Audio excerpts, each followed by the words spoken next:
마리아는 무덤 밖에 서서 울고 있더니 울면서 구부려 무덤 안을 들여다보니 흰옷 입은 두 천사가 예수의 시체에 뉘었던 곳에 하나는 머리편에 하나는 발편에 앉았더라.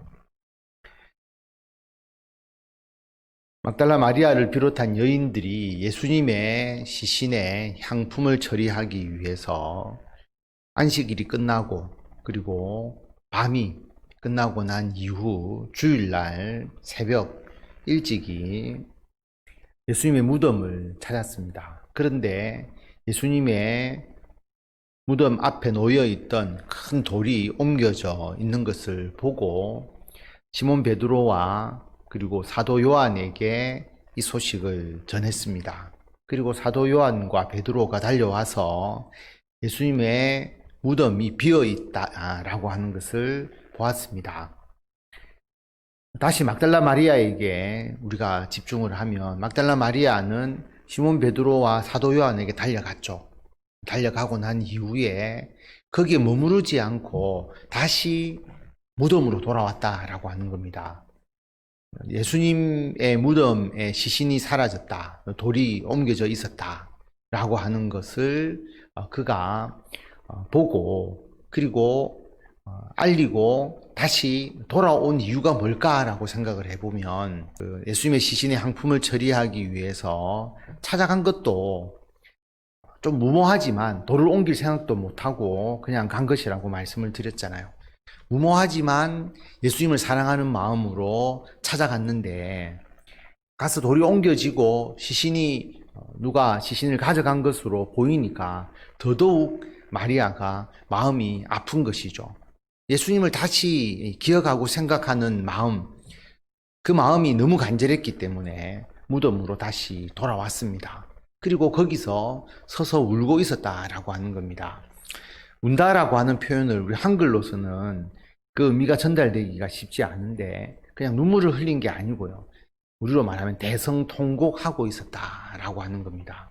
그 정도로 크게 울고 있는 막달라 마리아의 모습입니다.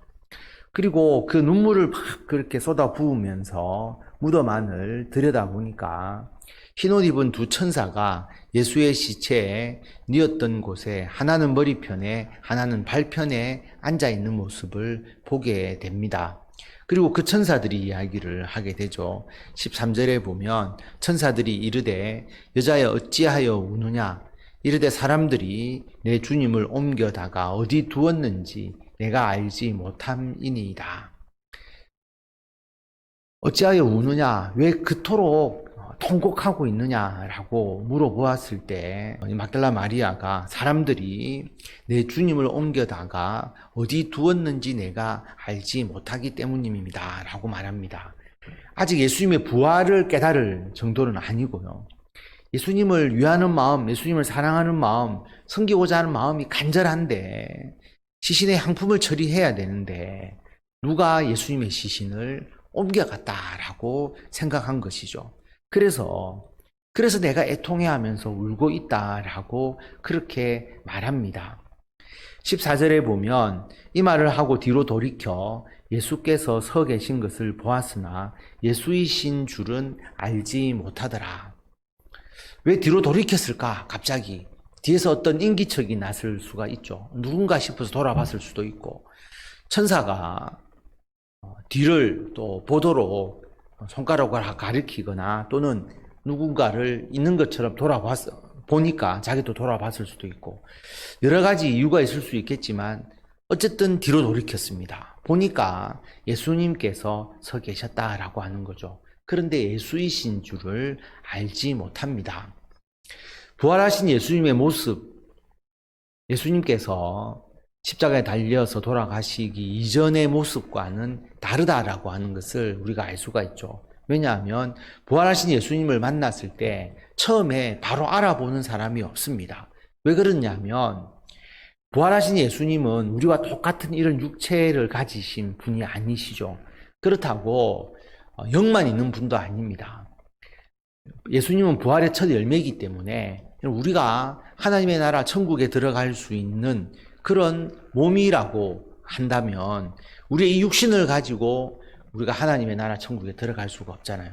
그렇기 때문에 부활하신 예수님의 모습은 우리와 같은 이런 인간의 모습도 아니고, 그렇다고 우리가 생각하는 영으로만 떠돌아다니는 그런 모습도 아니고, 변화되신 영과 몸을 가지신 원래적인 그 몸을 보여주시는 것이죠.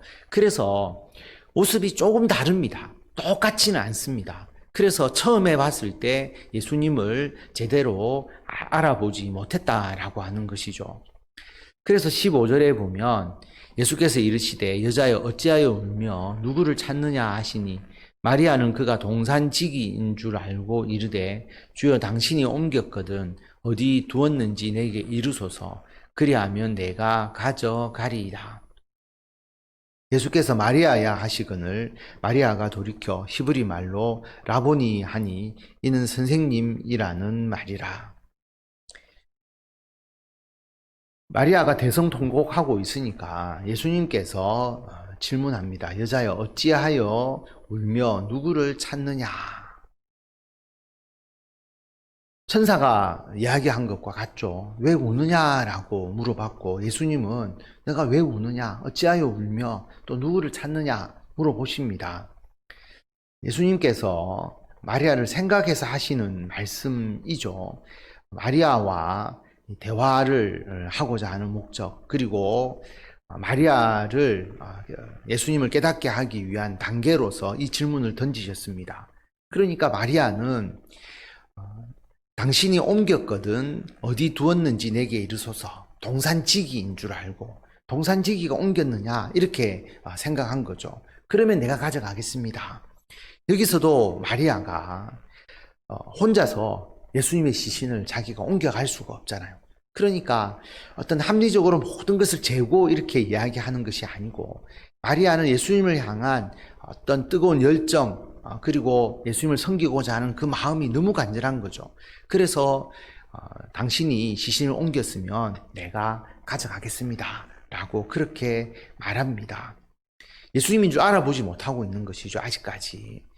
그리고 생각해보면 대성통곡하고 눈물을 펑펑 흘리면서 이야기를 하니까 실제로 어떤 사물을 명확하게 볼 수 있는 상황도 아니었을 거라고 하는 것을 알 수가 있습니다.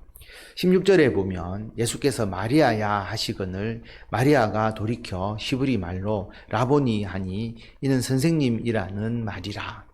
예수님께서 마리아라라고 그렇게 이름을 불러주셨습니다. 그러니까 마리아가 그때 예수님인 줄 알아보는 것이죠.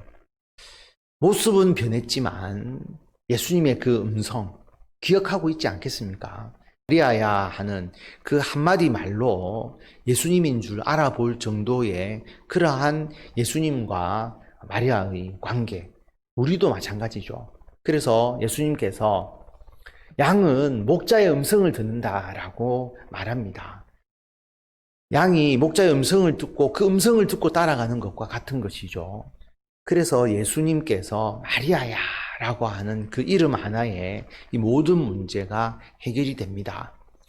우리들도 그렇지 않을까라고 생각해 봅니다. 예수님께서 우리의 이름을 불러주실 때에 우리가 예수님의 자녀로서 그리고 예수님의 신부로서 우리들의 그 삶, 영원한 하나님의 나라에서 함께하는 그 삶을 우리가 누릴 수 있다라고 하는 것을 우리가 기억하게 됩니다. 자, 예수님께서 마리아야 하고 예수님인 줄 아니까 마리아가 그냥 있었겠습니까? 아마도 예수님께 엎드려서 발을 붙잡든지 예수님의 뭔가를 붙잡고 더 이상 예수님이 자신을 떠나지 않는, 그리고 예수님의 제자들을 떠나지 않는 그런 상황이 되도록 간구했을 것이 분명합니다. 그래서 예수님께서 17절에 보면 예수께서 이르시되 나를 붙들지 말라 내가 아직 아버지께로 올라가지 아니하였노라. 너는 내 형제들에게 가서 이르되 내가 내 아버지 곧 너희 아버지 내 하나님 곧 너희 아버지께로 올라간다 하라 하시니, 나를 붙들지 말라라고 말합니다. 그래서 이미 마리아가 예수님을 붙잡고 있을 수도 있고요. 그리고 예수님을 붙잡으려고 막 이렇게 달려드는 그런 상황일 수도 있죠. 그런데 예수님께서 그것을 저지하십니다. 제지하시죠. 왜 그렇게 하지 못하도록 하느냐? 나를 붙들지 말라. 왜 그러느냐? 그 이유는 예수님께서 부활하시고 난 이후에 예수님의 삶은 부활하시기 이전의 모습과는 상관은 완전히 다르잖아요. 이 땅에서 부활을 알려주시고 승천하셔야 될 예수님인데, 예수님이 다시 살아났다고 해서 이전과 똑같이 막달라 마리아와 그리고 그 여인들과 예수님의 제자들과 함께 이 땅에서 사는 것으로 오해하면 안 되지 않습니까? 그래서 예수님께서 막달라 마리아에게 이 말씀을 하신 겁니다. 마리아는 다시 살아나셨으니까 다시 자기들과 이전의 생활로 돌아갈 거라고 오해할 가능성이 굉장히 많은 것이죠. 그래서 나를 붙들지 말라. 내가 아직 아버지께로 올라가지 아니하였다. 곧 올라간다라고 하는 거죠. 내가 하나님께로 간다. 그래서 너는 내 형제들에게 가서, 예수님의 제자들에게 가서 내가 내 아버지, 너희 아버지, 내 하나님, 곧 너희 하나님께 올라간다라.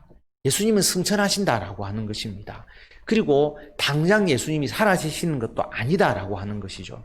그래서 조급하게 생각하지 말고 예수님의 승천에 대해서 생각하면서 예수님과 이 부활에 대한 더 깊은 하나님의 뜻을 나눌 수 있도록 그렇게 설명하시는 것입니다.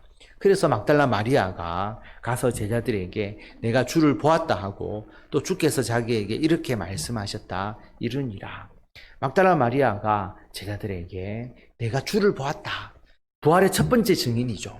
예수 그리스도, 부활하신 예수 그리스도를 맨 처음 보고 증언하는 그 영광을 막달라 마리아가 누렸다라고 하는 것을 알 수가 있습니다. 왜 막달라 마리아에게 예수님께서 제일 먼저 나타나셨느냐? 그 이유는 우리가 예수님의 뜻을 다 알 수 없지만 우리 성경 말씀을 통해서 보면 주일날 아침 일찍이 예수님의 시신의 향품을 처리하기 위해서 무덤을 찾았습니다. 예수님의 부활은 보지 못했습니다. 무덤이 비어 있는 것, 그것만 본 거죠. 돌이 옮겨진 것을 보았습니다. 제자들에게 달려가서 그것을 이야기해 주었습니다. 제자들이 달려왔는데 전해준 걸로 끝내지 않고 다시 무덤으로 왔습니다. 그리고 무덤 밖에 서서 대성통곡하면서 울고 있었다라고 하는 거죠. 예수님을 시신이라도 함께 하고자 하는 마음이 있었는데 시신을 누가 훔쳐갔으니까, 시신이 사라졌으니까 대성통곡하면서 예수님에 대한 그 간절한 그 애통함을 나타내고 있었기 때문에 예수님께서 그 막달라 마리아에게 나타나신 거죠. 어떻게 보면 예수님의 죽음에 대해서 그리고 예수님의 부활에 대해서 마음적으로 가장 소망한 사람이 아니었을까라고 생각해 볼 수도 있습니다. 그래서 이 막달라 마리아, 무덤 밖에 다시 와서 서서 울고 있는 이 막달라 마리아에게 예수님께서 제일 먼저 나타나셔서 막달라 마리아에게 예수 그리스도의 부활을 증거하도록 해 주셨다라고 하는 겁니다. 어떤 부활의 증인으로서의 효과만을 따진다면 여인에게 나타나지 않았을 것입니다. 여인의 증언보다는 유대 사회에서는 남성의 증언이 훨씬 더 뛰어나고요. 그 다음에 2명 이상 함께 보아야 증언으로서의 효과가 있는데 마리아가 어떤 증인으로서의 효율성 때문에 마리아를 선택하신 것은 절대로 아니고 마리아의 이 간절함, 예수 그리스도에 대한 그 뜨거운 마음이 예수님께서 감동하셔서 마리아에게 맨 먼저 나타나지 않았을까, 그렇게 생각해 볼 수 있습니다. 우리들의 신앙생활도 마찬가지입니다. 우리가 어제도 말씀드렸지만 합리성을 가지고 주의 일을 하는 게 아니라 주님을 사랑하는 마음으로, 주님을 위하는 마음으로 우리가 열심히 섬기고 봉사하다 보면 더욱더 주님께서 우리에게 더 큰 은총 주시고 주의 사역 또 주님의 놀라운 역사의 증인으로서 우리가 그 증언을 할 수 있도록 우리들의 삶에 더 큰 은총을 부어주신다라고 하는 것을 기억하시고 은혜를 사모하시고 이 은혜를 위하여서 더욱더 헌신하시는 귀한 성도 여러분들이 다 되시기를 바랍니다.